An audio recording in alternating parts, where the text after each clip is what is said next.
I opened it during the intro a little bit at the end. I heard it. I was just trying to get it ready because I don't have any nails to open it with, and it was stuck. This is a cool beer. It's really cool looking. It's Dead Guy Ale from Rogue Brewing Co. You know it's good because it's 24 ounces. Yeah. It's got this really cool like skeleton guy with a big old pint of beer on the front of it. Oh, Lord have mercy. I like it. Is it good? Yeah, I like it a lot. Oh, wow. You know, I'm feeling a bit chilly today. You want to know why? Because it snowed this morning. In fucking May. Yeah, in Utah, which is abnormal. But however, we're jumping into the fucking iceberg again. Tier 4. I'm so ready. Of all things. And Tier 4 is called Adept of Secrets. Oh. And the description reads as such. Occult learnings and mysteries of lower tier that apparently seem to be innocent start to become more sinister. You begin to see patterns everywhere, realizing you only dipped your toes in the conspiracy world. Very few people believe or have heard of stuff from this level. Yeah, it'll get you hooked, people. You'll get hooked. I have to say, though, there's only a few that I had heard of when researching. So I got to say it's probably pretty true. Yeah. So, a couple side notes before we start the episode. Someone tried to scare me, of all people.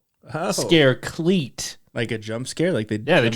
Someone tried to jump scare me. Hell yeah. While I was Uber eating, you know? Wait. A customer tried to scare you? Yeah, dude, it was so fucking funny. Are you serious? Yeah, so I was dropping off Panda Express, okay? Right?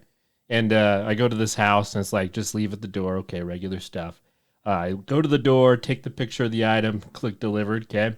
This house itself has a basement where the windows are parallel to the ground, right? Yeah. So it's kind of in the basement, not 100%. Windows come above. And I didn't notice the window was open, so I started walking away, and the guy just screams as loud as he can, like, "Thank you!" Like, as loud. I'm like, first of all, I'm already on probation because I got that bad review, right? So I have to get good reviews or I'm not in the platinum club anymore. Yeah, I just got out of the doghouse today, thank God. And I go, "Oh, my God!" Like, I yell it, and then I pause, and I'm like, you know, I feel like I got a pretty good voice. You know, sometimes we've gone to the Jazz games, and I can usually yell, and people will hear. Yeah, you always get us in trouble. Oh, yeah. Like, so anyways, I turn around. I'm like, you know what? Fuck it. And I just, as loud as I can back, I go, "You're welcome!" Just screamed it. They gave me a bigger tip. It was nice. They increased my tip. Bigger tip, huh? Yeah. Nice. Sometimes a big tip goes a long way. So hang on. You do have to clarify again for those of us who don't do this whole Uber Eats thing. So like you literally got like penalized. Like I know you got the bad review because you stole someone's burger. No, like, it didn't happen. But like what kind of penalty was it? Like it's not a huge deal. You just lose like some perks. Like I could have a free Costco membership now because I'm in platinum. And really? There's some other benefits. They're not huge, but it's nice just to get all the benefits. And like part of me feels like if you have low reviews, like you're close to either getting booted off the platform or they're not going to prioritize orders to you. Well, I mean, we'll see. Like literally my last order, I was just like, bro, give me a good review because it'll put me at 95%. You don't have to, but if you do it, it'll help me. And he did it. Nice. There you go. Sometimes you just have to yell back a little bit. That person gave me a good review and a bigger tip, which I was kind of laughing about when I was leaving. That's awesome. Well, good. I was actually going to ask the episode with if you had any other strange encounters with Uber Eats, and you just jumped right into it. So there you go. Don't even have to ask the question.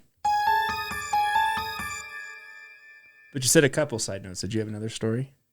Yeah. So I'm actually thinking about doing a particular story that's not necessarily scary.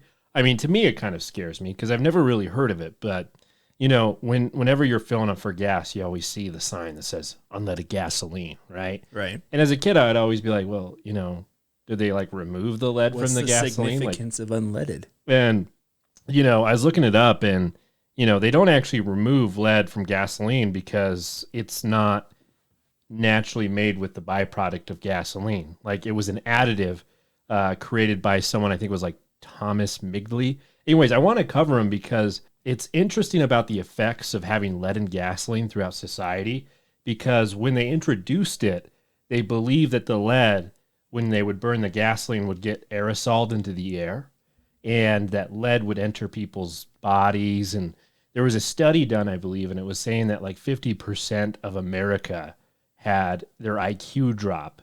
And what the study said, it said that because of leaded gasoline, America saw, on aggregate, a decrease of IQ points of 800 million. And it averaged 2.4 per person, but that's a lot, dude. 2.4, I mean, 15 points up or down is one deviation on the IQ scale. It's huge, right? 115 is borderline genius. Wow. But anyway, so and some other things is, didn't Gacy sit at like 17 or something really low? yeah, so it could have affected him.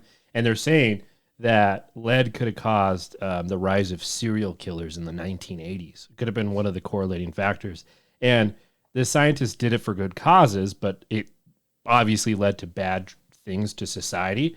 And he also made CFCs. So imagine trying to be like this scientist trying to improve the world, and you just utterly cause destruction. It just goes the opposite way. So I think we're going to cover him soon in a future episode. Awesome. Okay, so much like the conspiracy theory iceberg before, or all the episodes we've done before, of course, we'll just go in sections of 3. This one, of course, like I didn't see any. There's one or two that I could not find a single thing on. Like nothing existed. So, it's just kind of up to speculation. But anyway, we'll just go ahead and jump into it. So the first one that I had is called the Dropa Stones. Heard of the Dropa Stones? I have not heard that.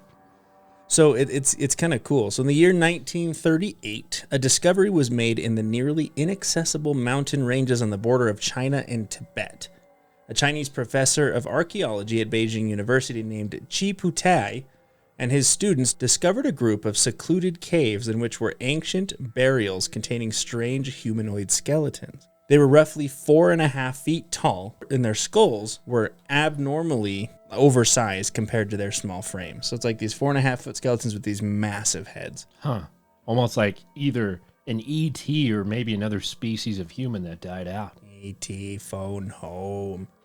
So the caves were also strange because they seemed to be carved artificially into a series of tunnels and underground chambers. The walls were squared and glazed like glass, as if being cut by extreme heat. There were carvings of the moon, stars, and the rising sun all over the walls. So it's like this shiny, glossy cave with all these paintings and inscriptions all over. So you feel like maybe ETs were trying to find their way home? Maybe. Possibly. Or maybe this was the home he was trying to find. All the ETs. So it was estimated that the tunnels were about 12,000 years old. So 12,000 years ago, they found a total of 716 graves, each containing these interesting skeletal remains. The other weird part of this discovery and second part of this theory is the discovery of a strange disc-like object in every single grave. These are the Dropa stones. Each disc measured roughly 1 foot in diameter and 1/3 of an inch thick, with a 20-millimeter hole in the center. So imagine like a vinyl record almost. It's like these huge discs in every single crypt. They were all engraved with a form of hieroglyph of an unknown origin. The hieroglyph sat within 2 very fine grooves spiraling inward from the outer edge all the way to the center. So it looks to have been made from some pretty amazing tools, which was hard to imagine being done so long ago. All deciphering attempts of these hieroglyphs proved fruitless, leaving only speculation as to what they were. With this comes the theories, one of them being that they believe the skeletons belonged to a species of mountain gorilla, and that the stones were added later by another culture as a form of reverence. Huh. Okay. Just explain it all away. Right. The professor was forbidden from publishing his findings by the Chinese government. So he had all these ideas, but he's like, nope, you cannot post it. They're working with the Smithsonian. God damn it. Yep. Some discs found their way into the black market and ran into the hands of private collectors. And there's so much involved with this story that yet again, we may have to cover more detail if we'd like to, or if you, the listener, would want to listen to it more. But one popular theory is that these stones did come from another planet. So yeah. They may not be of Earth. I would imagine if some archaeological discovery could potentially be like other species that are extraterrestrial, the government would be incentivized to be like, nah, like you're not publishing shit. Like we're taking this right in nationally. The government's just stop all the stuff. Like, nope, it's ours now. Just think of Mel's Hole, man. They swept in, like, hey, you need to leave. We'll pay you a bunch of money, but you need to fuck off to Australia. Yeah, Mel really got shafted with his hole. So yeah, that's the Dropa stones. I thought it was pretty interesting. So this next one's actually pretty cool too. So it's called Lord Pakal's time machine. So this theory goes all the way back to the time of the Mayans. Now, when you think of Mayans, would you ever think of a time machine? Well, I mean, they have their famous calendar, and it spans centuries, hundreds of years, well, thousands of years, right? Right. So we're in the Mayan time, specifically King Kanich Janab Pakal, and I probably butchered the hell out of that, but we're just going to call him King Pakal for short. We're simple Americans here, people. So when you think of the term ancient aliens, yes, the show comes to mind, right? Aliens, the guy with the crazy hair everywhere. King Pakal is among the most talked about as the lid of his sarcophagus had some interesting depictions. The picture, which I'm sure will be put into the YouTube version by Cleet, looks to resemble the great Maya ruler in some form of spaceship during takeoff. It's a wild looking picture, man. Like, can you imagine like a Mayan tomb with like a Mayan in a spaceship? It's wild. I could imagine like you're part of this culture like thousands of years ago, and you're like, how do we tell future generations that we had spaceships like given to us by another intelligence? Mm-hmm. It's like, well, let's make it really specific in our engravings on our like monuments. And then some archaeologist goes, well, you see here, what the guy was doing is they would put him in catapults and they would shoot him across the air, and that's what it was. And then, you know, Tutankhamun's just like holding his head on his hands with his head, like, God damn it. Jesus Christ. We literally spelled it out for you. So his hands look to be operating machinery, and his foot looks like it's on a pedal of some sort. He also looks to be hooked up to some form of breathing apparatus. Like, this thing is insane looking. Yeah. The sarcophagus was discovered by Mexican archaeologist Alberto Ruiz Luyer in 1948 at the Temple of the Inscriptions in Palenque. While investigating the coffin, King Palak was found wearing a jade mask and bead necklace. The weirdest thing about his remains is that they did not seem to match him. The wear on the skeleton's teeth placed the age of the owner at 40 years younger than Pakal was at his time of death. So think about that for a second. So they think he's in some kind of spaceship, and they also had some rumors that maybe he found a time machine. So the remains that they found, King Pakal died when he was roughly 80 years old. The remains of the coffin, it was like a 40-year-old person. Hmm. So what does that mean exactly? Did he discover a time machine? It means it's Elon Musk. Probably. Yeah. So this brought on several debates, including the Mayan calendar being off, or that it was someone with the same name, or some other kind of theory. Either way you look at it, the inscription during that time is pretty crazy and may be proof of aliens. Are there extraterrestrial beings out there that, communicated with the Mayan people? Yes. I don't know. It's really cool. So, they think that, a lot of theorists think that it wasn't actually, that it was actually him and that he just went back in time, made himself younger, and then, passed away when he's younger. So, okay. Then the last one is Monsanto. You heard of Monsanto? Yeah. I mean, they make genetically engineered seeds. Yeah. So this theory revolves around another evil, corrupt company who does shady things that people don't like. Oh, they're evil. I don't like them. So Monsanto is a $60 billion AG chemical powerhouse company who brought us the herbicide we all know and love, Roundup. What do you think of when you think of Roundup, Cleet? Deformed babies. Cancer, maybe? That's so dark. Well, yeah, but all the commercials, it's like, have you used Roundup, you can get a settlement because you may have cancer. We rounded up a big settlement. We're about to give it to you. Nice. So, we've all heard of that theory that Roundup causes cancer, right? They made several claims that it was completely safe to use, but never tested the actual formulation. This is just one example, though. Monsanto has been known to discredit and or cover up cancer research involving their specific products, fund government campaigns that would cut back on governmental restrictions, etc. So the theory is just, that Monsanto is up to something bigger, that they're just covering everything up, that, their products are not really safe, but they keep saying it is. So they're a purely profit-driven entity, regardless of, the costs in the wake, the destruction that they cause. They don't care. They're just chasing profits. Not good. I do have to say, though, my driveway looks really good. It's weed-free. Rounded it up. Just rounded the hell I got this bump on my shoulder and it hurts. It's weird. That's right after I did all my lawn work yesterday. All right. Let's jump into Vimanis. So, according to ancient Indian texts, I feel like a ancient alien person right there. Aliens! It cites people or other beings had flying machines, which were called vimanas. The ancient Indian epic describes a vimana as a double-deck circular aircraft with portholes and a dome, much as we would imagine a flying saucer. It flew with the speed of the wind and gave forth a melodious sound.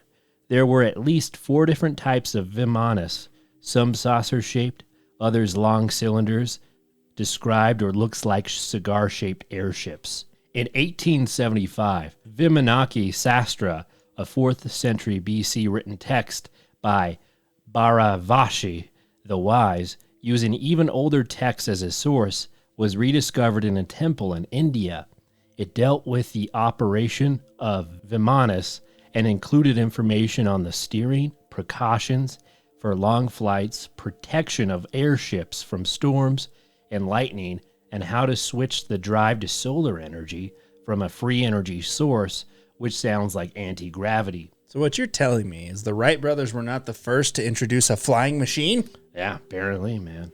Apparently. What the hell? Or it's everything I've known has been a lie. Or it's all tall tales, man. Works of fiction. Who knows? I don't think this whole iceberg thing, man, has really got me rethinking my life and everything that happens in it.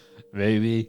The Vamaniki Sastra has 8 chapters with diagrams describing 3 types of aircraft that include apparatuses that could neither catch on fire nor break. It also mentions 31 essential parts of these vehicles and 16 materials from which they are constructed, which absorb light and heat, for which reason they are considered suitable for the construction of vimanas.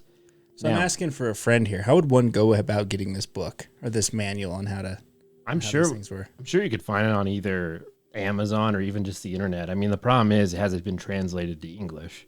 Maybe. I assume it is. There's a lot of other things in this. Like, a lot of the texts describe an ancient war that happened, and people speculate that the war was some type of nuclear war or some type of technology that people didn't understand, and it was either ETs of different races fighting each other or some ancient human civilization that literally just went at each other and just destroyed the world, and these stories are just remembrances of them. Wow. Yeah. I like stuff like that. I mean, if you really think about it, I mean, I feel like humans have the propensity to annihilate each other. You know, like even right now, like with, Russia, like it could end the world. And then like what would happen after that? Like if like 2,000 humans just survive, eventually they would try to write down what happened. And then throughout time, they would become tall tales. And, they would try to like keep their history together. And it could seem like these texts right here. I feel like trying to depict the last like 2 or 3 years would just be, you'd be like, yeah, you're full of shit. Like that didn't happen. Yeah, probably. Whatever. So here's my favorite topic of the night. Oh. North Korea is really a utopia. Oh. Yeah. Okay. So, Redditors have been asking the hard questions online. What if North Korea is a utopia for its citizens and the rest of the world is just being fed propaganda? That's deep. Yeah, maybe the communists were right. One Redditor, daring someone to try to find out if this is really the case, told someone how they can prove this theory or not. They said, I suggest visiting through their tourist program, and once on tour, try publicly urinating on a statue of one of the Kims. What? Perhaps they will value free speech and public dissent so much they'll immediately take you in permanently and give you place to live among them at no cost to you. What? If that happens, then you know that you have found your utopia. What? I feel like these Redditors have a little bit more time on their hands than they need. Dude, I love Reddit humor. It's my favorite. Just go urinate on a statue and you are set. Because that will happen, but it's not. Anyways, another Redditor points out that if this is true, here are some things that you can try to find to prove the theory without going there. So he would say, if North Korea was a utopia, people would be buying North Korean won at the current fixed exchange rate, 1 won at 1/10 of a cent, and risking their lives to buy high-quality, smuggled North Korean goods, such as something similar to iPhones and self-driving Bugattis. Similarly, the won's incredible stability would make trading in it attractive enough to cause business people in Southeast Asia to accept it as a reserve currency. The North Korean fishing fleet would be second to none in safety and efficiency. Likewise, the North Korean shipping fleet, with its enormous container ships and tankers, would be seen regularly passing through the world's ports. The African nations North Korean supports would be building all sorts of controversial things, ranging from hydroelectric dams and nuclear power stations with the help of superior North Korean engineering. For that matter, African nations would be competing for the attention of North Korean assistance. This is just getting crazy. North Korean would be embroiled in all sorts of intellectual property lawsuits. India would be creating generic versions of North Korean medicines. Russia would be sending things into space on North Korean rockets. We're just sending things to space. China would be trying to steal North Korean jet engines. South Korea would be watching their TV shows. And there would be much more than one region struggling to keep North Korean GMO seeds out of their country, like So Monsanto. this all came from Reddit. Yeah, dude, I love Reddit. Ham radio operators would catch North Korean broadcasts. I think we should start a ham radio group. That'd be cool. We should just do a ham radio episode where we just reach out. Amateur astronomers would look up to see North Korean satellites and moon landings. We never, ever show TV footage of Americans trying to defect to North Korea and getting sentenced to hard labor. So I just thought that was funny. Just imagine that happening. There have been people that have... There's a lot going on with that one. Defected to North Korea. That Really? has happened. Yeah, there were some people that were stationed in South Korea that defected to North Korea. That's happened. There was like 3. Wow. Yeah. Okay. All right, here's my last topic until we switch over to Britain. And this one is called Ellen Font. Ellen Font? Ellen Font. Ellen Font? Yeah. Okay. Ever noticed this before? Whenever there are severe storms headed straight for D.C., they tend to break apart at the last minute. If you have, you're not alone. D.C.'s luciferic street design may be the cause. Luciferic? Yeah. Damn. That's the word of the episode. The motherfucking devil. Luciferic. So, I'm going to have to find out how to use that in my repertoire daily. Luciferic. who designed these luciferic streets? Well, people say Pierre L'Enfant. He was an odd man. If you didn't already assume by how DC's unique street layout is, he was a French architect who designed the whole thing and was notoriously fickle and often fought with city officials to build his grand design scheme. He also, weirdly, died in poverty with only 3 watches, 3 compasses, some books, some maps, and surveying instruments. And some other things. He was rumored to be a Freemason and Satanist who incorporated many luciferic designs into DC street designs. If you look closer at the maps of some of DC streets, you can trace pentagrams out of them. I was going to say, this is now Pentagram Way. Yeah, I've seen some of that on the History Channel. Like, They don't have roundabouts. They have starabouts. We'll put that on our YouTube, but people trace like pentagrams in the DC streets. Oh. You know, I think like the whole theory behind it though is like Freemasons were like building this new society. Well, it's like the New World Order. Yeah, and they're gonna put in their like, you know, their symbols to like give it power, something like that. Well, the Denver airport is like the fucking center of all of it. So, Goddamn Denver airport. so this one's probably one of my favorites, just because I think it's hilarious, and I actually hope that it's true because it would just be amazing. But it's the grand unified conspiracy theory. Like, this is the grand conspiracy theory. I've never heard of this. Right. So the GUCT for short, right, states that reptilians, Nordics, the orange, the green, the grays, the Jinn, the light blues, the Illuminati, the lizardmen, Mothmen, Bugmen, Bigfoot, mermaids, the Ashtar Command, the Washtar Command, and all the many species of aliens, cryptids, and hybrids are in control of this earth, and that they control the human beings. Hey, you forgot to put in Muck from Pokemon. So that's it. Literally, it's just the idea that every cryptic or every conspiracy theory in of itself is actually true and that they are the actual controllers of us. So we're being controlled by Bigfoot and aliens. Yeah. Slender Man wants you to work 50 hours a week for the man. So yeah, I think it's pretty great. And I think it would be fun. Just like when you die and you realize that you were just, a bunch of cryptic experiments. They all meet you at the hospital. They're like, hey, guess what? Before you die, we were all in on it. I had the weirdest deathbed vision. I saw Bigfoot and I saw Nessie. Edgar Hoover, you're still alive? So the next one is cyber squatting time travelers. So you know what cyber squatting is, right? Have you heard of cyber squatting? You've never no idea what that is. So it's kind of silly. So cyber squatting is the practice of registering names, especially well-known company or brand names, as internet domains in the hope of reselling them at a profit. Oh, that's a good idea. Yeah. So for example, like let's just say you're like, oh, well, I'm going to register, like way back before I'm going to register therock.com. Pornography.com. Yeah. Okay, sure. Great. Yeah. But then you hope that eventually like a celebrity becomes big or a company becomes big and they want to purchase the domain name off of you because it's their name or their company brand. So that's what cyber squatting is. But the theory here is that some of the cyber squatters are actually time travelers and they can go back in time to predict what URLs are going to be huge and how to make a profit. That's such a cool theory. I wonder if the people who bought the Google URL when it expired were time travelers. That happened. Because after so much time they expire and you have to renew it, and Google fucked up and didn't renew it. And somebody bought their domain and they had to Google repurchased it from them with an undisclosed settlement. Oh, I know. It's it's super I wouldn't even say it's honest work. I'm going to do this and then hope it gets big. But that's just the theory is that, there are some time travelers who understand what's going to be the next big thing and then they purchase it and then, they get rich off of that. So that's the cyber squatting time traveler. Hell yeah.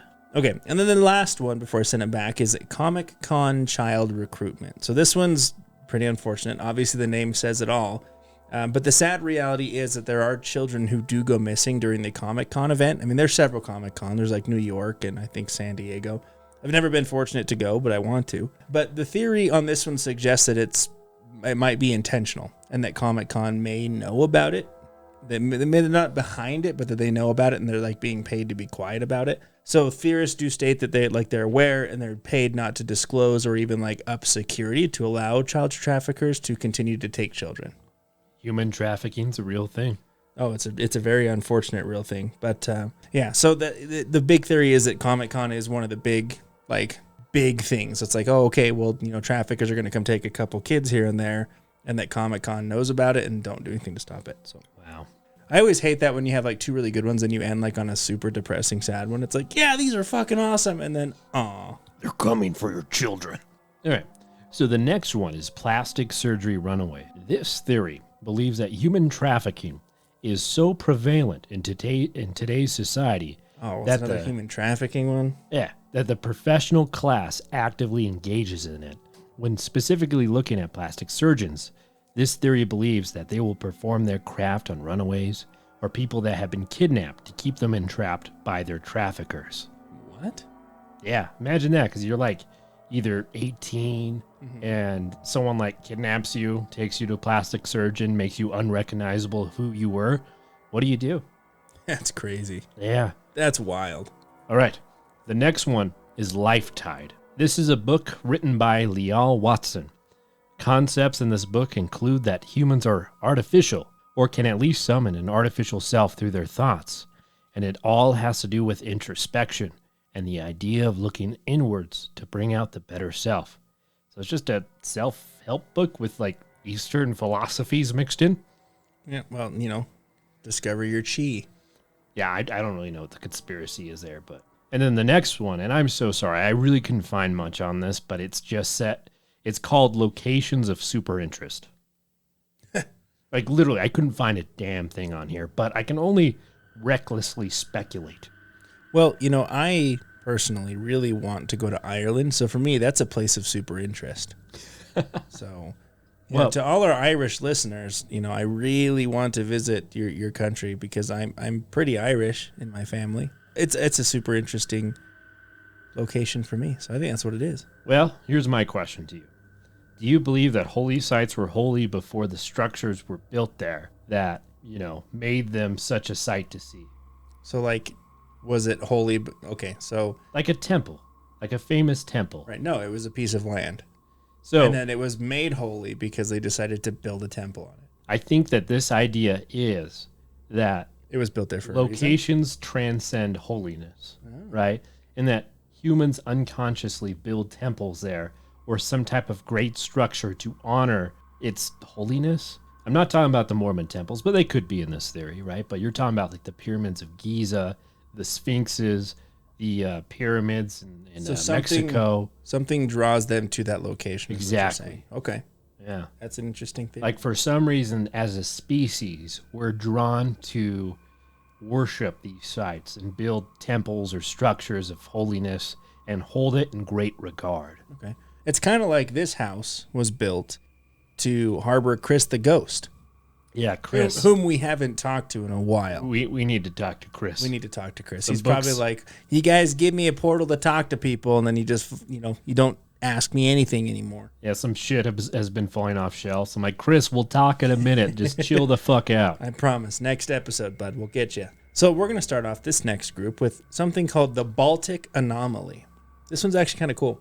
So in the year 2011, a team of Swedish-based treasure hunters called Ocean X discovered an eerie sonar image while on an expedition in the Baltic Sea. They were originally looking for an old shipwreck, but found something much more interesting.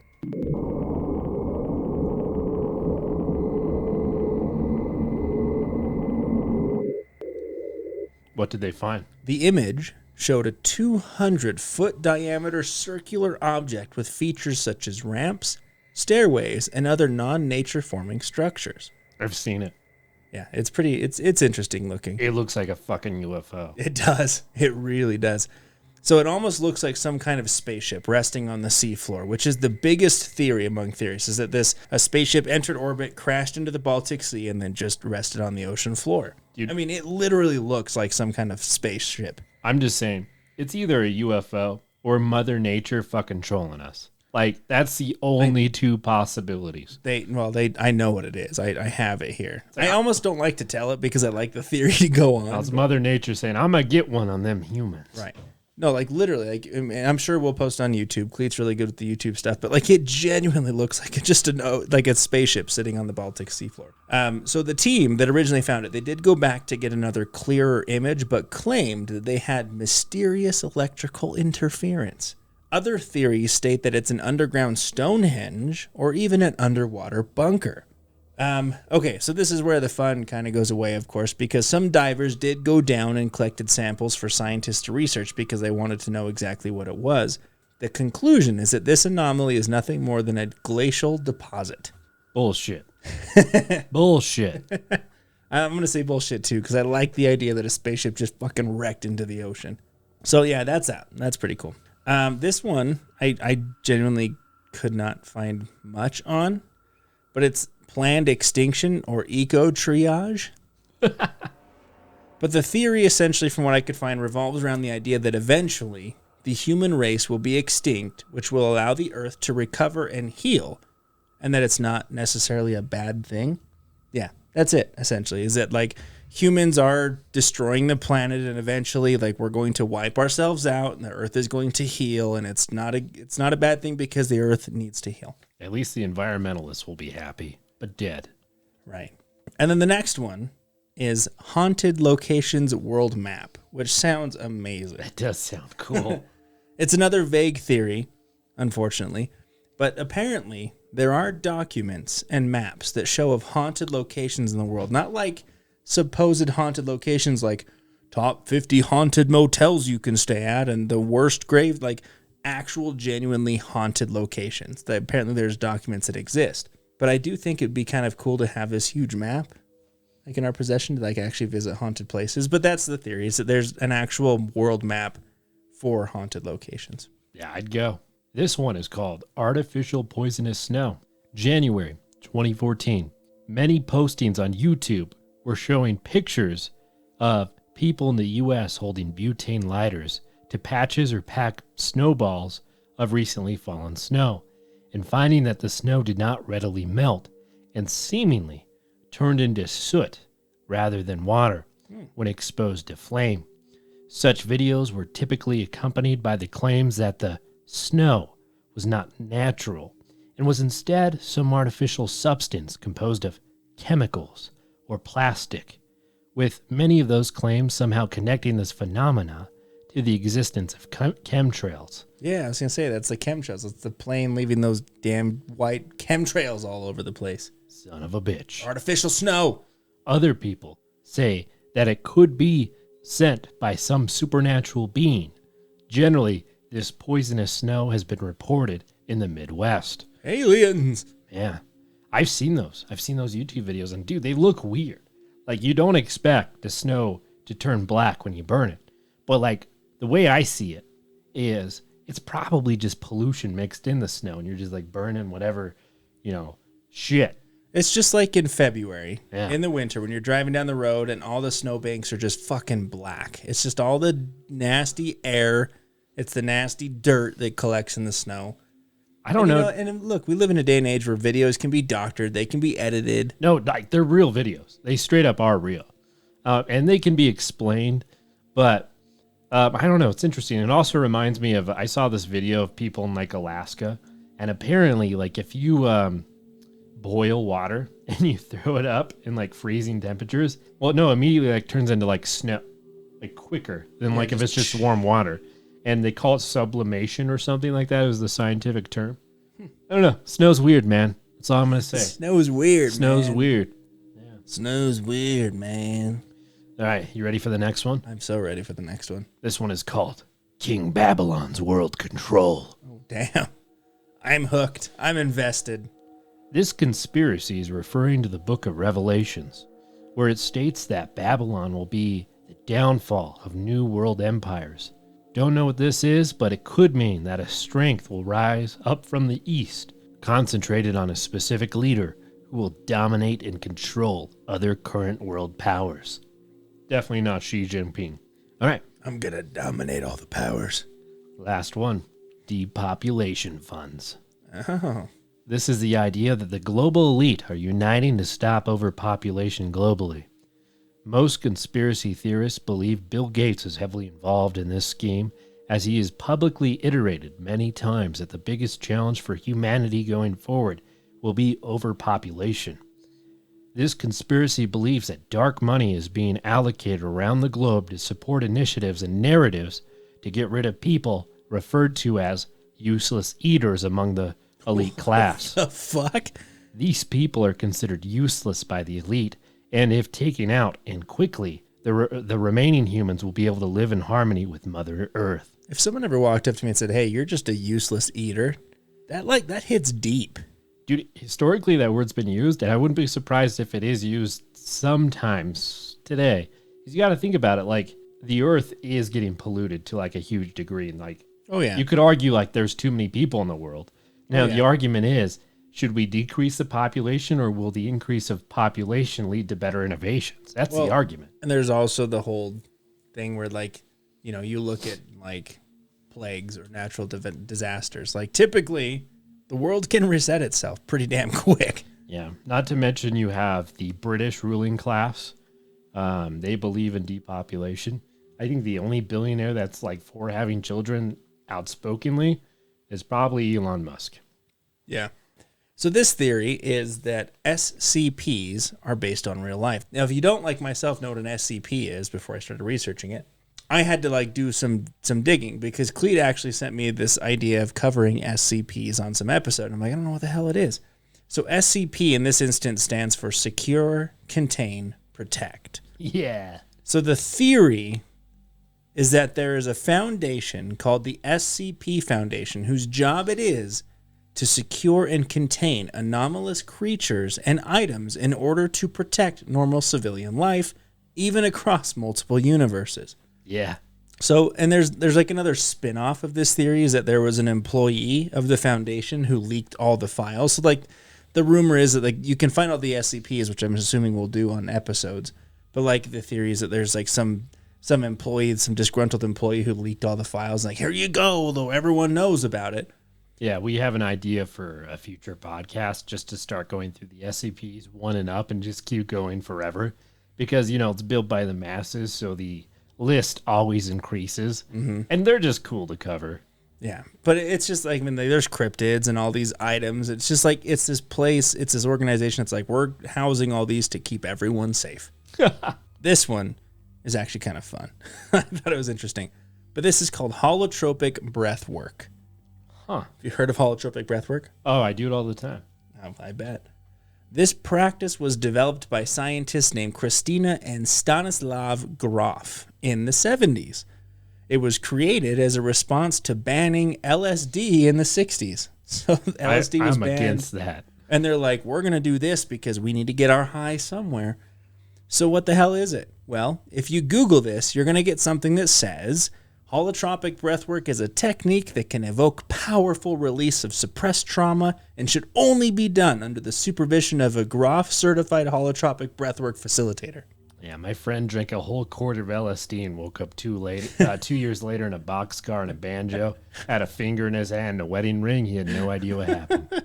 A whole quart of LSD. Oh, Lord. So anyway, according to the official site, holotropic breathwork is a powerful approach to self-exploration and personal empowerment that relies on our innate inner wisdom and its capacity to move us toward positive transformation and wholeness. Yeah. So, Cleet, we're going to do it live for the people. We're going to do this exercise. Not really. No, we can't do that. No, we can't do that because it's not good. We can't do that. My mind is a slinky that only an army of psychologists can fix. So you were saying, and if I take a hit of LSD, I might go crazy. No, it's not LSD. Oh. All I'm saying is my mind is a slinky. So you're still stuck on the LSD thing. Only an army of psychologists could fix. I like that you're still...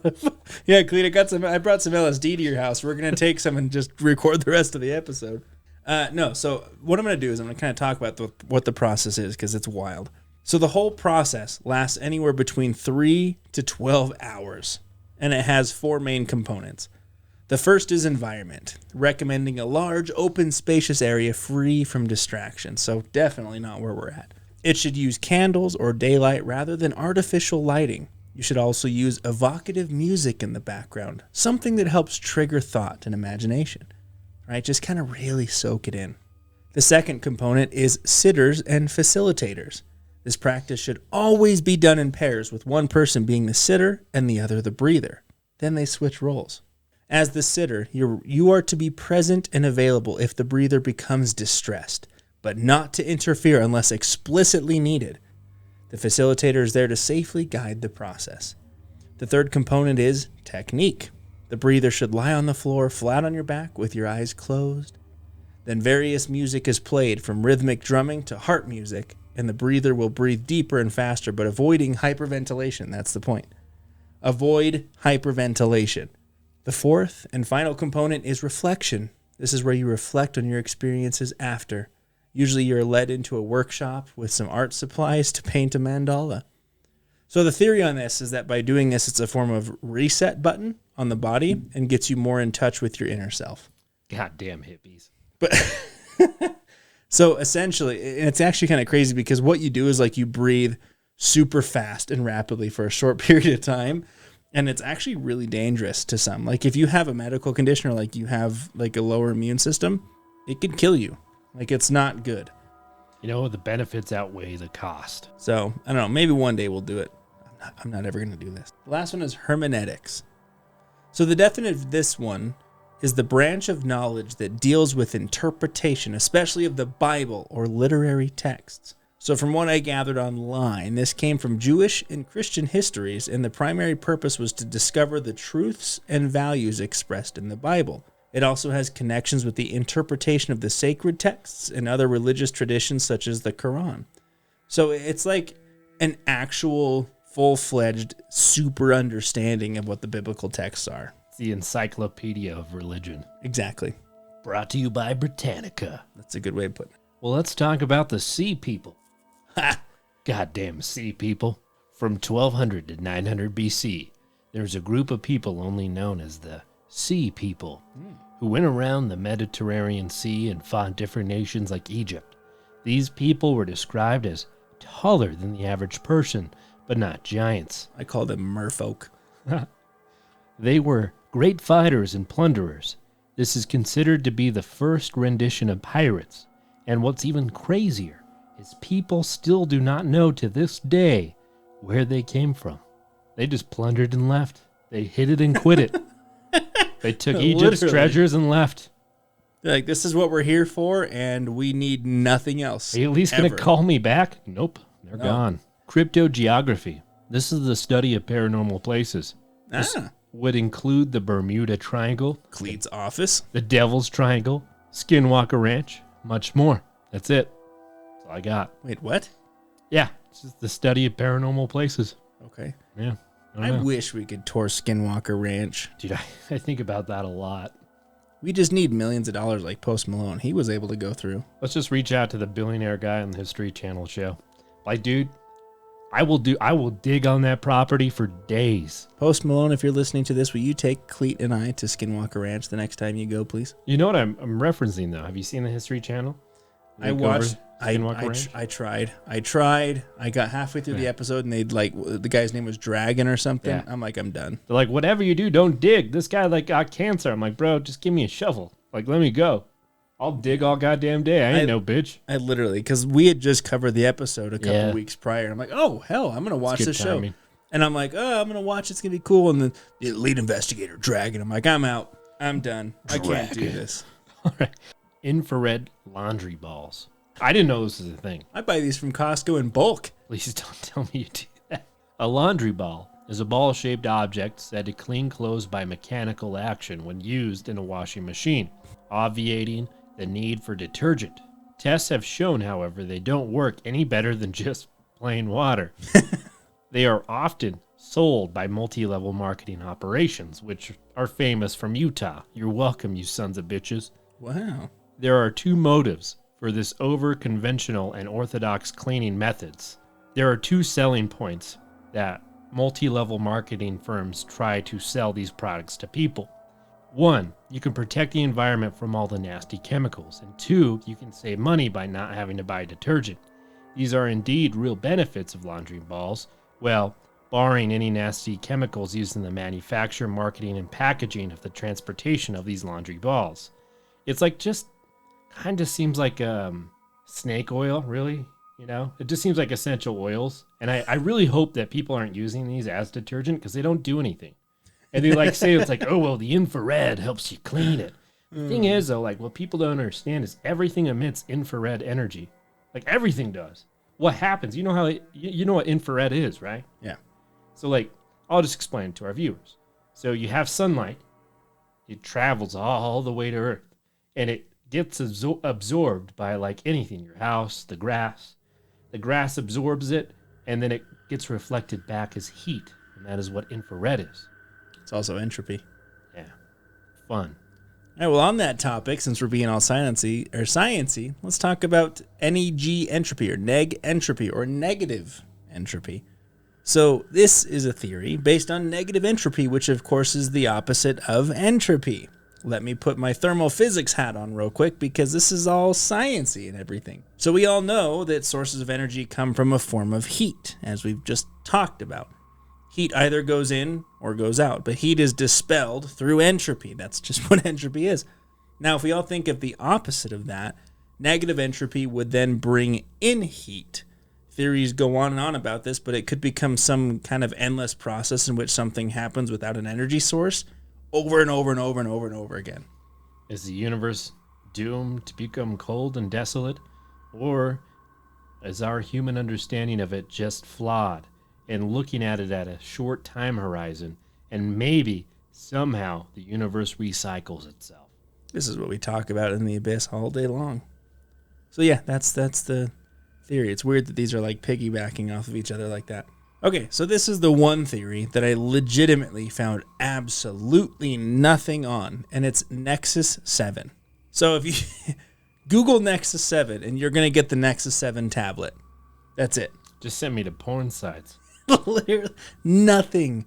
I found nothing on this. So unless there's like some kind of hidden like I don't know, conspiracy theory on the Nexus tablet, like it's secretly plotting to take over the planet. I don't know. It doesn't exist. So if our viewers know what Nexus 7 conspiracy theory is, let us know.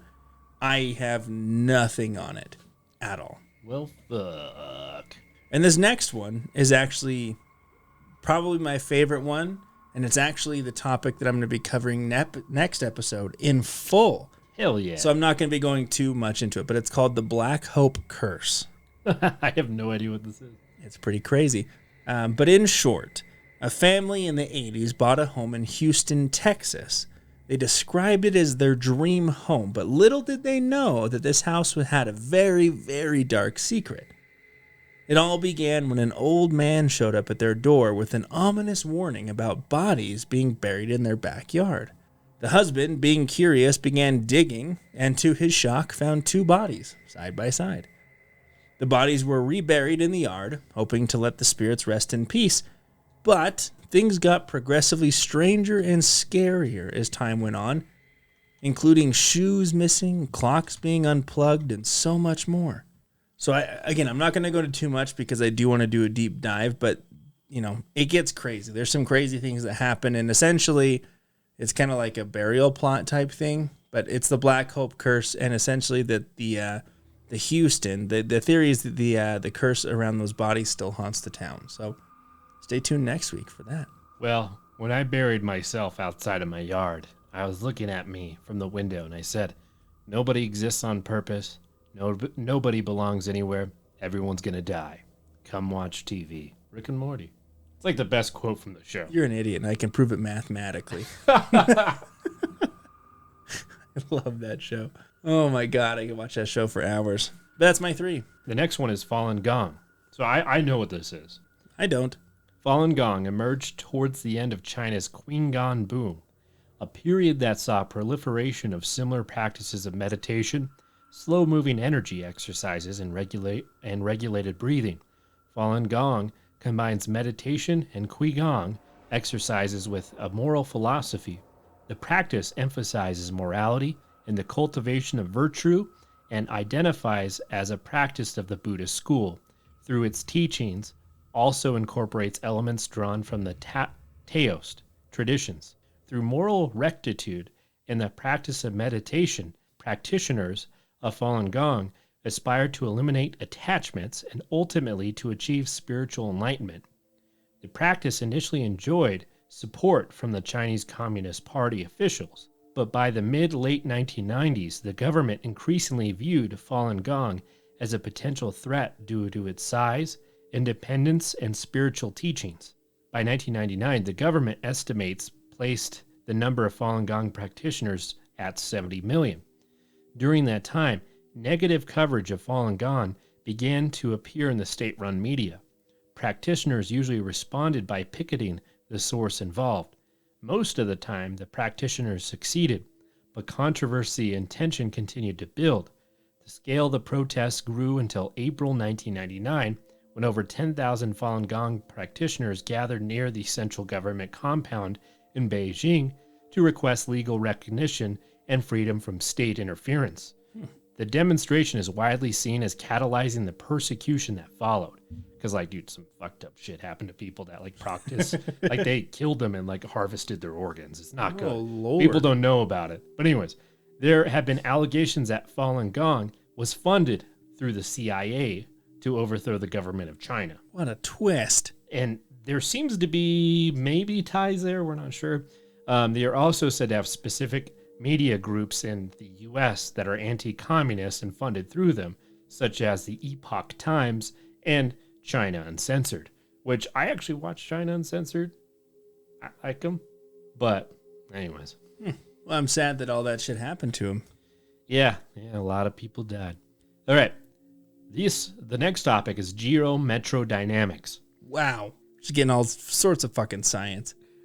So this is about the theoretical geometry to theoretical physics, and the idea that natural phenomena in the universe itself can be described and quantified through geometry.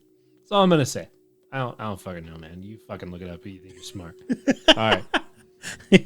And that's just Cleat being done, guys.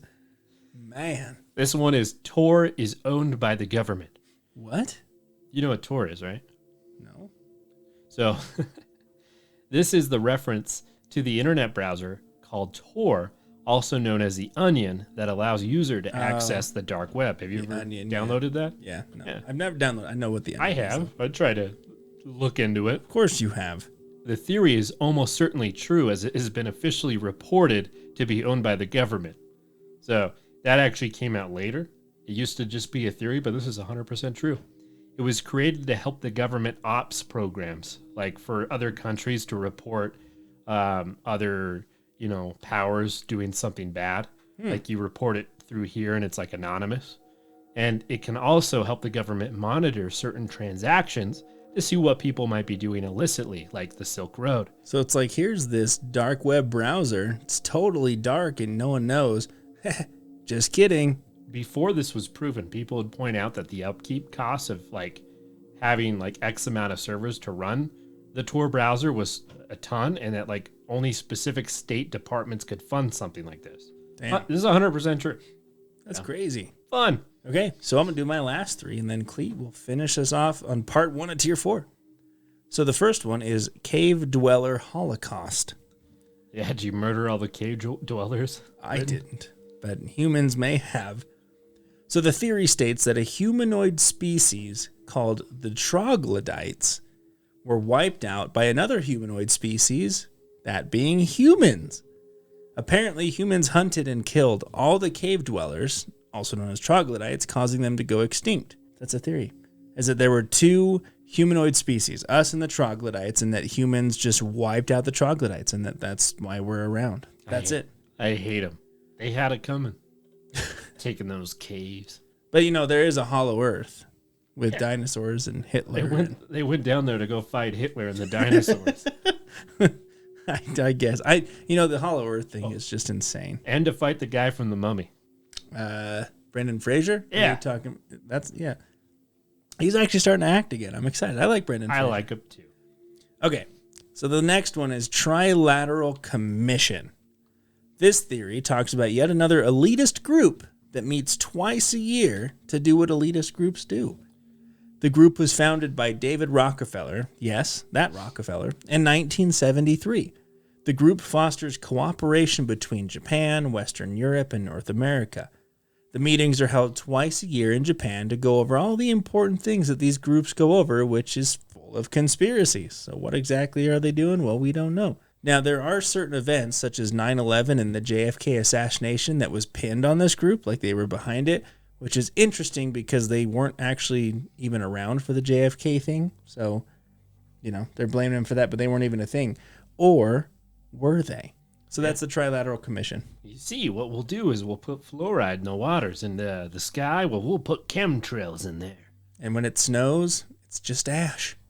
Okay, and then the last one is dolphin intelligence. I only eat dolphins for seafood. All I eat. I wouldn't put it past you. So the name says it all. The theory here is that dolphins are much smarter and more intelligent than we are told.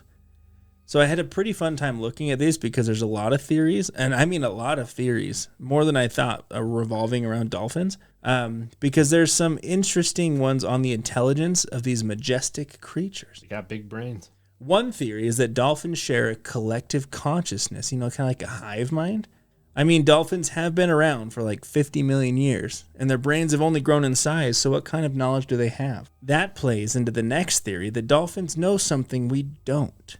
Reminds me of the Simpsons episode where the dolphins take over Springfield. Dude, the Simpsons have predicted everything. It's very ominous, to think that dolphins know something we don't, but you have to wonder. And one of my favorite theories is that cetacean mammals, such as the dolphins, are scheming against mankind. Overall, the idea is that dolphins are super smart, and we may not know just how smart. And there was one theory that's it kind of plays on how bad humans are, because if we know just how smart these dolphins are, then why do we capture them and put them into crates in SeaWorld and stuff? It's super inhumane. At Britain, we're horrible people. That's just who we are as a species. People are not good. We might as well embrace our horribleness. I think we should get all the dolphins and put them just a big pool. All right, final three, guys. Here it is. This one is the meat showers. Oh, man. I take those on Wednesday afternoons. We covered this. We covered this in a previous episode.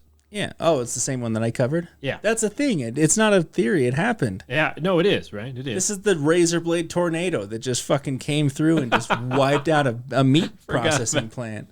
A tornado hit a razor blade production facility Factory and then went through a farm. A spam facility. It went through a cow farm. Not my canned spam. Damn it. All right. So this is in reference to the Kentucky meat shower, which was an incident occurring between the morning hours of 11 and 12 o'clock. For a period of several minutes on March 3rd, 1876, where what appeared to be chunks of red meat measuring approximately 2 by 2 inches, with at least one piece being 4 by 4 inches, fell from the sky in a 100 by 50 yard area near the settlement of Olympia Springs. Right. If you're new to our show and you haven't listened to that episode, I highly encourage you to go back and listen to it. We do a really deep dive into it. It's fascinating. There exist several explanations of how this occurred and what the meat was. The most popular being a vulture theory, in which the group of vultures regurgitated their meals after being startled into taking a flight. The exact type of meats was never identified, although various reports suggest it was beef, lamb, deer, bear, horse, or even human. I personally I subscribe to the theory there was a random tornado that hit a razor blade factory, That's that exactly hit a what spam factory. Hit a couple cows on the way, maybe a bear. A human. A human. A deer. All the animals got sucked in. And then it just made like a sausage where it just kind of like it blended all the meats together and it was like, here, try this. I want to know the guy who tasted it and said, this tastes like human. And I'm like, I am not associating myself with that person. It was Dahmer. Yeah. He was just cruising through in Kentucky at that time. That tastes like that boy I ate. He's like, this is human. And trust me, I've had a couple. I mean, they taste kind of like bear. The next one is Himalaya zombies. Oh, I'm always for zombies.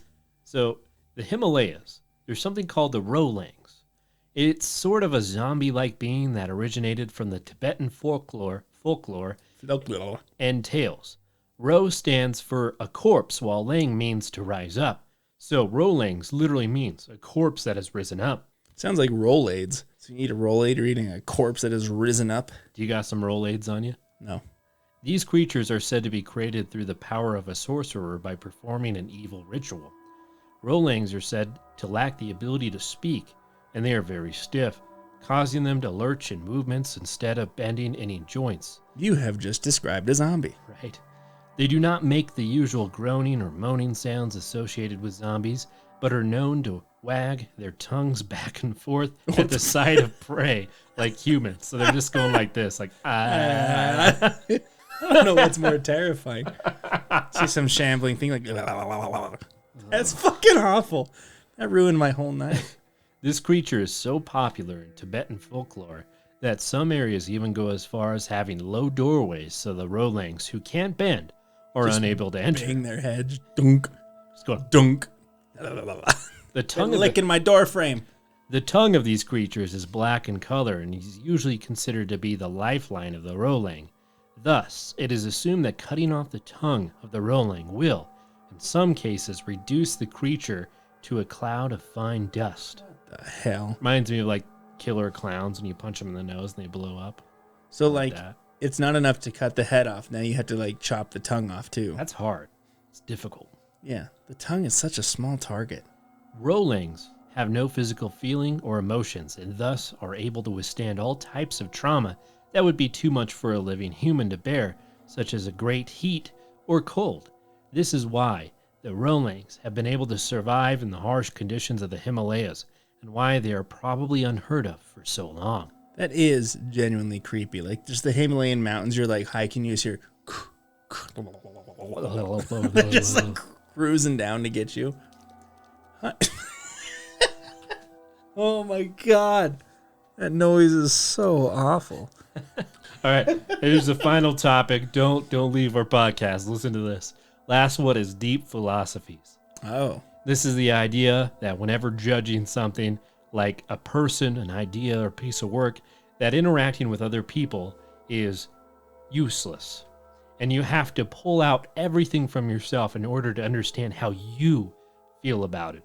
And that is where true understanding stems from. Okay. That's it. Interesting. Yeah. I feel like there wasn't as much like depressing heavy hitters. Like, you know, we've had some ones in the past. It's like, we're just going to touch on that one and move on. Didn't like the trafficking part, but you know, that is a thing. There was no sugar dancing. Yeah, I was thinking about This episode. That was horrible. Oh, yeah. All right. Well, yeah, that's part 1 of Tier 4. So we'll wrap up Tier 4 sometime next month. And I did want to say, because we always talk about the end, but like we've actually been getting a lot of traction and views. So, you know, honestly, thanks to everyone who's been supporting our show. We're just, you know, continuing to grow, which is fantastic. We've got a lot of fun things we want to do. So everyone who's shared us out there and listened to us every week, thank you so much. If you're listening to us on YouTube, like, share, and subscribe. And as always, thank you for entering the abyss. Until next time.